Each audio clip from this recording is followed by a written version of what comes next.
আবু বকরের অন্তরের মধ্যে আখিরাত কামাই করার কি টেনশন, আবু বকরের অন্তরের মধ্যে আখিরাত কামাই করার কি চিন্তা।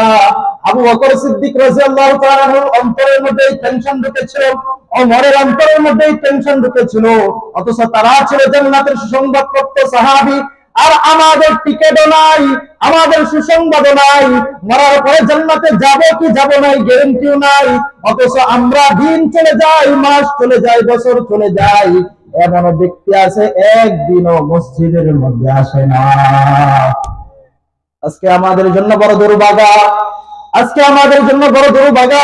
অথচ আল্লাহ তাআলা বলেন ওয়াল তানজুর নাফসুম মা কদ্দামাত লিগাদিন ওয়াত্তাকুল্লাহ।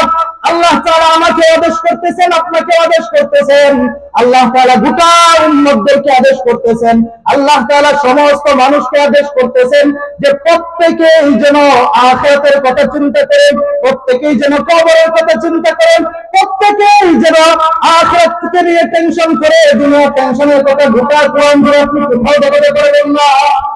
আখিরাতের কথা চিন্তা করার জন্য বলা হয়েছে। আজকে আমরা উল্টা হয়ে গেছি। আসুন ভাই, দোস্ত, বুজুর্গ, আমি জানি না আমি আপনাদেরকে এই অল্প সময়ের মধ্যে কোন মেসেজ দিতে পেরেছি কিনা, তবে আল্লাহ তাআলা আমাদেরকে আখিরাতকে নিয়ে টেনশন করার জন্য বলেছেন, দুনিয়াকে নিয়ে না। দুনিয়া তো আপনি থাকতে, বসতে, খাইতে যে পরিমাণ দরকার, এই পরিমাণ আল্লাহ তাআলা আপনি মেহনত করলে এমনি দিয়ে দিবেন। তো টেনশন করার কোনো কিছু নাই। একটা পাখি সে সকালবেলা খালি পেটে বের হয়, সন্ধ্যা সময় তার বাসার মধ্যে ভরপেট খাবার নেবে। সব কিছুকে আল্লাহ তাআলা খাওয়াচ্ছেন, তাহলে আপনাকে